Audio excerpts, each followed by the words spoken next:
শুভ দুপুর ফ্রেন্ডস, কী করছে, সে কেমন আছে? আশা করি সবাই ভালো আছে, আমি ভালো আছি। এই যে আজ দুপুরে আমি রান্না করছি খেসারি ডাইলের। দেখতে রাখো আমার রেসিপিটা।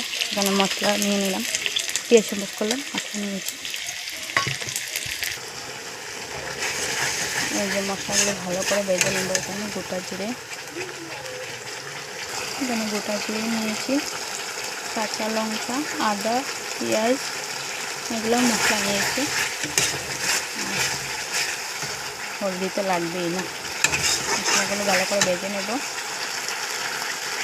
যে মশলাগুলো ভালো করে বেজে নিয়েছি। এখন আগের থেকে সিদ্ধ করে জল বের করে রেখেছিলাম, তারপর বেজে দিলাম আলুগুলো।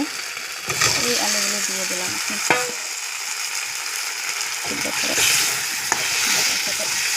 ভালো করে মশলার সাথে আলুগুলো কষিয়ে নেব ভালো করে। যে ভালো করে বেজে নিয়েছি, এখন জল দিয়ে দেব।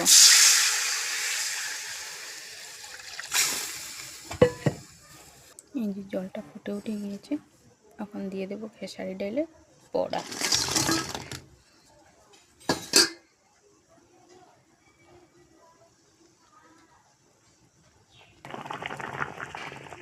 এই যে গরম মশলা দিয়ে নামিয়ে নেব। আমার হয়ে গিয়েছে সবজিটা। সবাই রান্না করেন, খান, জানি এই সবজিটা, কিন্তু আমি আমার মতো দেখালাম। কেমন হয়েছে আমার সবজিটা বলবেন তো। আর কে কে কীভাবে বড়া সবজি বানান জানাবেন তো অল্প। আমি তো এভাবেই বানাই। অল্প বেশি করা লাল হয়ে গিয়েছে।